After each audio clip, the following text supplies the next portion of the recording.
The biggest power move in cinema history. Yeah, we'll look at that. We'll look at...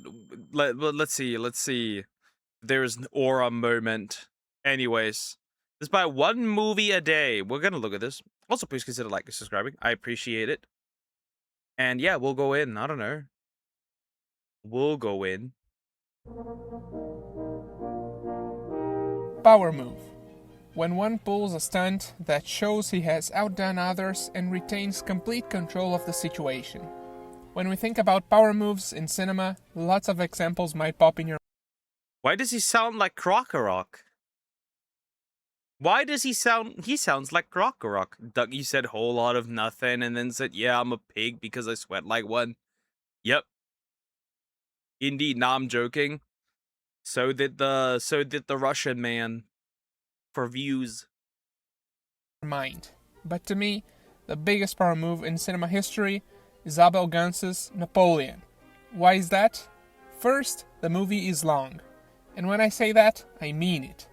The longest version of Napoleon 19... That's me, that's you. Napoleon 1927. Interesting. How long are we talking? the feature available for us to watch today has 5.5 hours. But there's... Yeah, I'm not doing this. I'm not watching that! I've got better things to do. Like sweat to death. Because it's 31 degrees. And I feel like I'm in an oven. lost versions of it with up to 9.5 hours. Oh, you don't think that's long enough? This movie was supposed to be only the first of 6 films, but we'll talk more about that later. The cinematography and editing of this movie is also something way ahead of its time, with astonishing visuals and sequences that are still impressive nowadays. The movie was also the first movie to have a proper score. Abel Gance would send sheet music along with the movie so that the music would be the same everywhere. Oh, yeah, and Abel Gance kinda invented widescreen with this movie, no biggie. No biggie. I'm the only non-European because I'm a freedom fighter. You are... Well... Only if there's oil, my friend. Only if there's oil. But first, let's give some context. Before we go on, I'd like to ask you to please subscribe to this channel. Only a small percentage of the audience that watches my videos is subscribed. That helps me a lot, and you can always unsubscribe later if you want to. After World War II, Europe was devastated. Pretty much every European country was broken, and cinema was impacted by this. When you don't have money, you don't invest in cinema. And that's one of Well, you also don't have money to watch anything that is in cinema. That's the logical conclusion here, isn't it? the reasons why North American cinema became bigger than European cinema. Among other countries, France had to import North American movies if they wanted to exhibit something in movie theaters. Oh, and movie theaters were not like we know them today. They weren't even movie theaters per se, but vaudevilles. Vaudevilles were a variety entertainment show with live performances, singers, dancers, movie exhibitions, magicians, comedians, and etc. And it was a mess. Vaudevilles were a form of extremely cheap entertainment for working classes, and there were drinking, smoking, prostitution, and etc. Anyway, so France was forced to import a lot of American movies to exhibit in this movie theater. Yeah, okay. Yeah, that makes sense. That's logical. But you're such a hypocrite. You said I have no attention span, but because I don't like Lord of the Rings, I'm sorry. It's modern for me and boring. Lord of the Rings disliked, opinion denied. Moving on. Sorry. I renounce. I denounce your opinion on Lord of the Rings. I denounce it. Fully and 100%. Lord of the Rings is peak. We'll never get anything like that ever again. But a few French artists were not happy with this. They didn't like the idea that cinema was just a form of cheap and simple entertainment, and they didn't like the fact that French cinema was basically American movies. So in the 1920s, the French Impressionism gained traction in France. Although it's not a proper formal movement, the French Impressionists were filmmakers that wanted to take cinema to a new level. They thought that cinema could be a higher form of art, as important as theater, painting, and music. And they also wanted to create French movies. As Louis Deluc, one of the most important French Impressionists, once said, "French cinema must be cinema. French cinema must be French." Too bad that the French now aren't French. So there is no French cinema. And thus, the experimentation began. Film scholars often divide French Impressionism in three periods. First, pictorialism, that began around 1918, where filmmakers began to experiment with the image, trying different camera movements, framings, and manipulation of the image, with purposefully out-of-focus images, for instance. The second period is called montage, which began around 1923, and filmmakers started to use more rhythmic and fast-paced editing.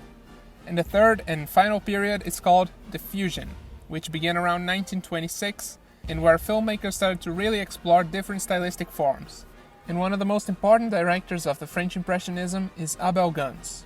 He first gained recognition with his 1919 movie J'accuse, with almost 3 hours long, and later in 1923 with his movie La Rue, with almost 7 hours. Yeah, this guy really liked to take his Bro took his time with these. What do you mean we have Macron? You mean the guy who's dating a dude? Supposedly? Because that's the conspiracy? What is the obsession with long... What is France's obsession with long movies? Bro is really taking his time to the most literal sense possible. Like, bro is actually, like, investing a lot of time with his movies. But in 1927, Gance directed what would have become the most important movie of his career, Napoleon. Napoleon is loved by many filmmakers, and is still one of the most important movies in cinema history. Kubrick said that the movie was a masterpiece of cinematic invention. Scorsese loves the movie, and Kevin Brownlow, British filmmaker and silent movie historian, spent over 50 years working on a 5.5 hour long... That's crazy. Okay, bro, chill. And they like their gore, and their cuties, and cheating, and their baguette and croissant. Restoration. And there's more. Cinémathèque Française, financed by Netflix, is working on a new restoration, with almost 7 hours long, called the Apollo version, since it's the closest version to the one shown at the Apollo Theater in Paris in 1927. But why is Napoleon still so important? Again, the filmmakers from the French Impressionism were pretty much... The thing is, I would never trust whatever Netflix is doing. Then every single time Netflix does something, it just ends in absolute utter catastrophe. Like, every single time. That's why you can't trust them. That's why you can't trust them. The 7-hour movie was made by a Hungarian. What do you mean? That's still a lot, bro. That's still a lot. Doesn't matter. One of the first filmmakers to give a big importance to cinematography and editing in movies. Prior to them, movies were seen as an inferior form of theater. The camera was fixed in one point, filming the scene like in a stage. But, among other filmmakers of the time, Gance thought that cinema was bigger than just that. He believed that cinema had an incredible power to engage and evoke emotions in an audience. And to achieve that, he pushed all the limits of what cinema was back then. Let's take the opening sequence, where there's a snowball war going on. Gance wanted to make the audience feel nervous and to engage in the war. So he filmed the point of view of the snowballs. I mean, nowadays you can achieve that pretty easily, just... Wait. Interesting. Hold up. Cuties must made by a woman, so there's defense. Hold up. Okay. Listen. That's pretty interesting. That's an interesting... I've never... Okay. From, like, the pure... Essentially from the perspective of the snowballs? Back then, that must have been pretty difficult. But also, like, invested and nervous? It's just like a little snowball thingy. Like, it's not that deep. Or am I misunderstanding something? Toss a GoPro around and you're done. But that was 1927 we were talking about. That was the camera that they used back then. Gance also strapped the camera to a horse to film a chase scene. Again, so that the audience would feel like part of the action, and not just mere spectators. During another sequence, when young Napoleon and his classmates were having a pillow fight, Guns uses split screen and fast cuts to give more dynamics to the scene. How he did that? Oh, that's pretty simple. There was no Premiere Pro or even computers back then, so Guns would use tiny shutters to cover parts of the lens. Then he would shoot a scene from one perspective. Then he would rewind the film and shoot another perspective, covering different parts of the lens.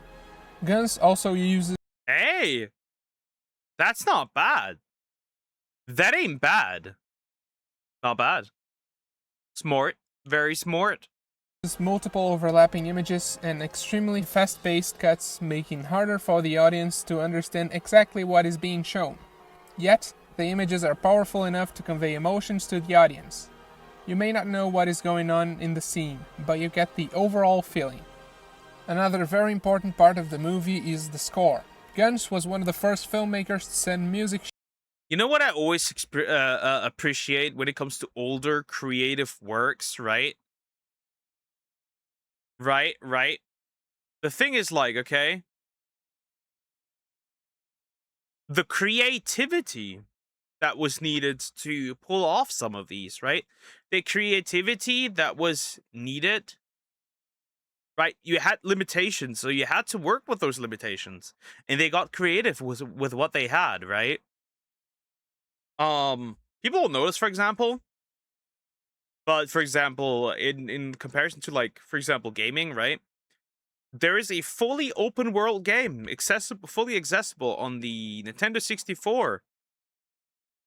And it's actually, the map is fully rendered. I don't know how they did this. They did this in a really complicated way, which is so interesting. And the film, right, it applies the same thing, right? People got creative with what they had. Not bad. Can't wait till next year when it's 100. My friend has a big obsession with old movies. Interesting.